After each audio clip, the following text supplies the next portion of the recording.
ఏవండి, మనం ఇంకో వారంలో ఈ ఇల్లు ఖాళీ చేయాలి.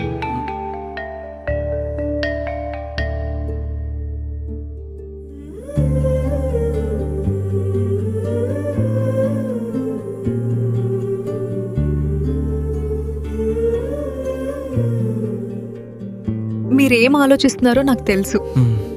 ఈ ఇంట్లో చాలా జ్ఞాపకాలున్నాయి, కానీ అద్దె ఇల్లు అద్దిల్లే కదండి. నాన్న, మనం మన సొంత ఇంటికి ఎప్పుడు వెళ్తాం?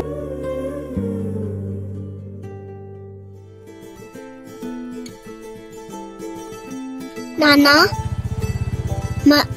మనం ఎక్కడికి వెళ్తున్నాం? సర్ప్రైజ్ నాన్న. మాలాంటి మధ్యతరగతి కుటుంబాలకు ఉండే అందమైన కళ సొంత ఇల్లు. చంద్రబాబు గారు మాకిచ్చింది కేవలం ఇల్లు కాదు, మా కుటుంబానికి గౌరవం. మన ఇల్లు, మన గౌరవం.